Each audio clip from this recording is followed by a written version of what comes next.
Got to make sure you give Mark Thompson some room down there. There's some contact. They're not going to are they going to survive this? They are not. We got one on the wall. Second caution of the day.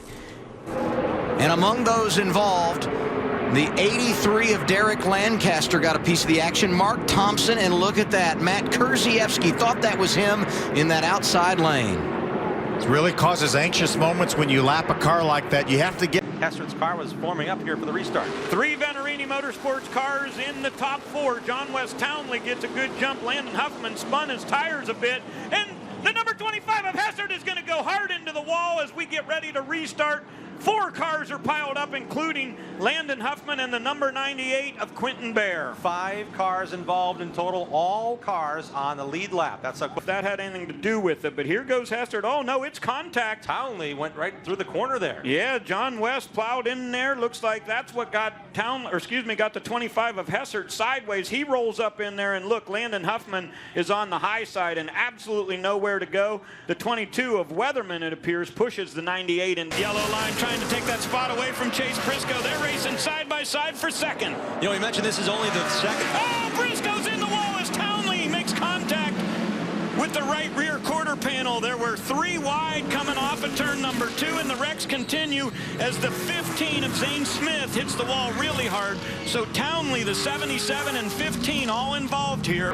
Runs the racing line. Briscoe looked to be on the outside, and Townley wanted to make it 3 wide on the very top. Not enough room for that. I don't think there was room up there for John West to get his Jive Communications Chevrolet in there. We'll take a better look here. Here we go. Sargent down to the inside. Briscoe, I don't know. So Townley did move off the number 55 of Dalton Sargent, but he was preparing for his entry in turn 3. About the same spot that we saw. We had a brake failure of some sorts for Gus Dean. Here is car number 98 coming into the pits, Phil. Yeah, he looks like he's able to slow a little bit, but man, oh man, wasn't quite able to get it stopped. And look at the contact he made with our Jackman and front tire changer. We have an onboard from Gree Cooling Products, and we see that Pedro Martinez, who is the tire changer, got up immediately. Now from onboard, look at this. John had the jack in his hand, and they tried to make evasive action of some kind, but Gus wasn't able to stop at all, and you saw that car completely spin around. But those guys had the presence of mind to jump when that car got to him, Ray, and I'm telling you, I guarantee you that would... Absolutely awesome job as these guys are 2 by 2, 9 rows deep as the closing laps of the General Tire 200. Oh, trouble!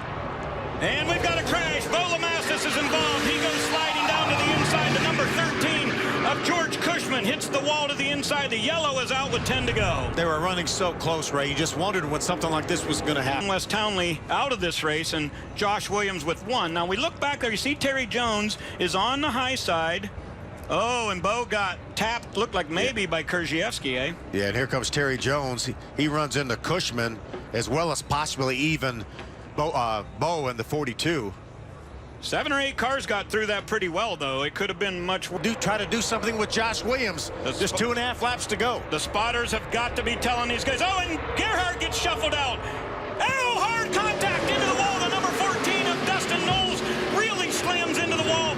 Another car, 2 cars involved. And Gerhardt is junk. Mark Thompson, the 66, involved. So the yellow flag is going to come out here, and the ARC officials are saying to us, because of impending darkness, they are going to throw the checkered flag here.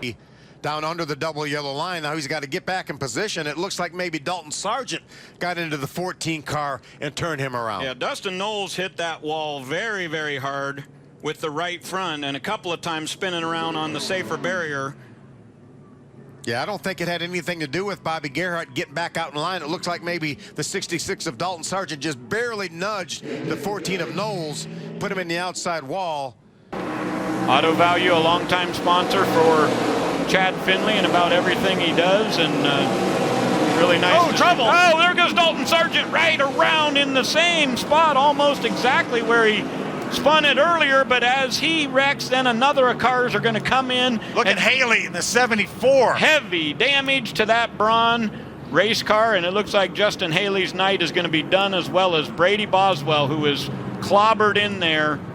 Both of those cars with significant. A few of them came in there and made some pretty significant contact. There you see the 55 spinning. He goes down in front of Hesser. Yeah, you see Dylan Martin, the 48, turns around, and these guys lock the brakes up, the two of Cicerelli.